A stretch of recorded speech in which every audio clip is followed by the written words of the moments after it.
Hello everyone, and welcome back to the channel. Today we're journeying to a town synonymous with one of the most chilling chapters in American history, Salem, Massachusetts. When you think of Salem, what comes to mind? Pointed hats, broomsticks, and tales of witchcraft, right? The town is filled with sites connected to the infamous 1692 witch trials.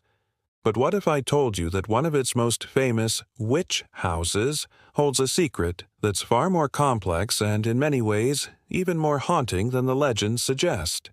I'm talking about the Jonathan Corwin House, better known to millions of tourists as simply the Witch House. It's an imposing, black, gabled structure that looks like it was plucked straight out of a spooky storybook. It's the only building still standing in Salem with direct ties to the trials, and for that reason, it draws crowds from all over the world. People come here expecting to feel the spectral presence of an accused witch. For decades, visitors and locals have shared unnerving stories about this very house. One of the most persistent and chilling tales is the sound of disembodied sobbing, said to emanate from the sealed-off attic. Tourists standing on the street below, especially on quiet, misty evenings, have reported hearing faint, sorrowful cries drifting down from the uppermost window. The legend grew that these were the ghostly wails of a woman accused of witchcraft, perhaps one who was held or tormented within these walls, her spirit forever trapped in a cycle of grief and despair. It's a powerful and evocative story, one that fits perfectly with the popular image of Salem. People imagine a woman, wrongfully accused, her spirit lingering in the place of her suffering. It is the kind of ghost story that sends shivers down your spine and sells a lot of souvenir t-shirts. But here's where history throws a major plot twist into our ghost story. The narrative that has been told for generations has one crucial detail wrong. The house didn't belong to a witch. It belonged to a man who sent them to their fate. Let's rewind the clock to the late 17th century. The owner of this house was Jonathan Corwin. He wasn't just any resident of Salem, he was a wealthy merchant and a respected local magistrate. And when the witch hysteria began to bubble up in 1692, Corwin was appointed to the court of Oyer and Terminer, the special court established to hear and decide the witchcraft cases. This house, this very building, was his home.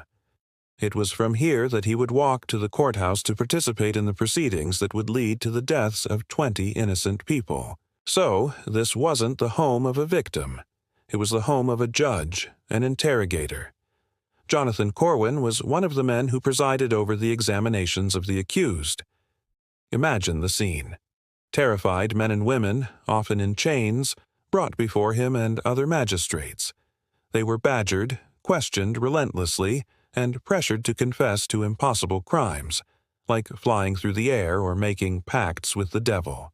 Corwin listened to the so-called spectral evidence, where accusers claimed the defendant's spirit was tormenting them, evidence that was impossible to refute. He was a key figure in the legal machine that condemned people based on fear, superstition, and mass delusion. Historical records, including transcripts from the trials, show Corwin's direct involvement. He questioned Bridget Bishop, the first person executed in the trials. He was there for the examinations of Giles Corey, the elderly man who was pressed to death with stones for refusing to enter a plea. These weren't distant, abstract legal matters for him. They were happening right in his community, and he was an arbiter of life and death. He lived in this house, ate his meals here, and slept here, all while carrying the weight of his role in this tragic affair. Now, let's go back to those ghostly sobs coming from the attic. When historians and preservationists began to seriously study the house and its history, they uncovered a different, more grounded and far more heartbreaking reality. They learned that those sounds weren't the echoes of a condemned witch. Instead, they believed the sounds could be tied to the very real, very human suffering of the Corwin family itself. Judge Corwin and his wife, Elizabeth, had 10 children.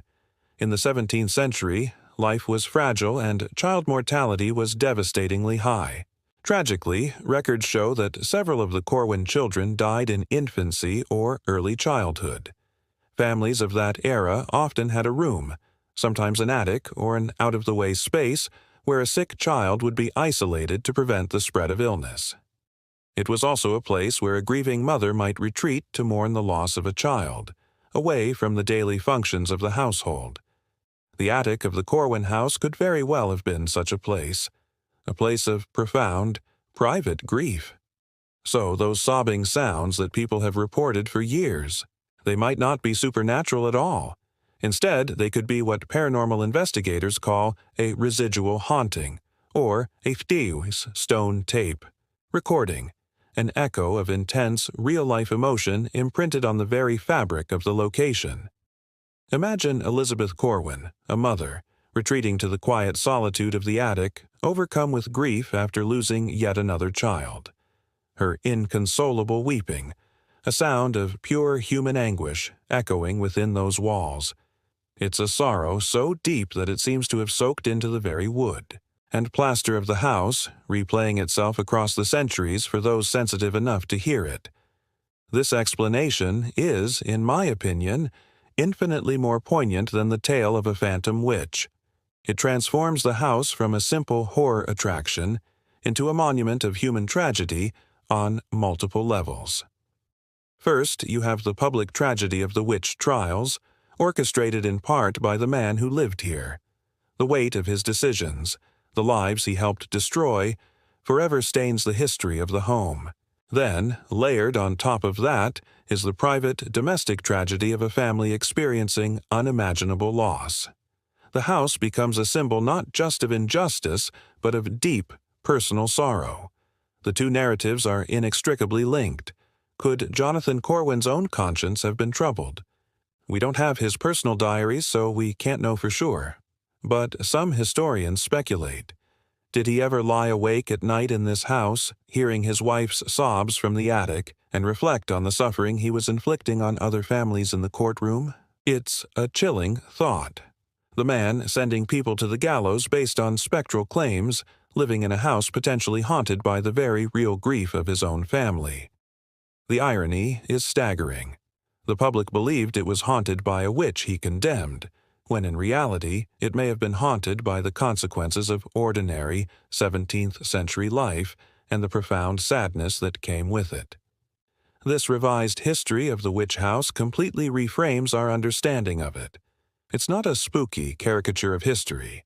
It's a complex and deeply human place. It reminds us that behind the sensational stories of ghosts and goblins are real people who lived, loved, and suffered. The story of the Salem witch trials isn't just about witches. It's about fear, power, and the catastrophic failure of justice. And the story of the Corwin house isn't just about a crying ghost. It's about a family's private pain existing alongside a man's complicity in a public atrocity.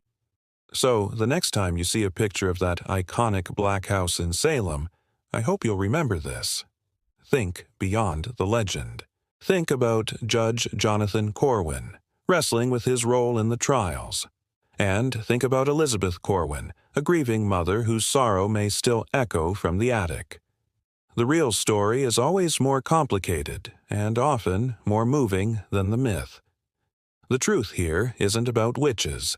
It's about the very real, very human ghosts of history. Thank you so much for joining me on this deep dive into one of Salem's most misunderstood landmarks. If you found this story as fascinating as I do, please hit that like button and subscribe for more explorations into the hidden corners of history. And let me know in the comments below, have you ever visited the witch house? Or have you heard a story that turned out to be completely different from the legend? I'd love to hear about it. Until next time, stay curious.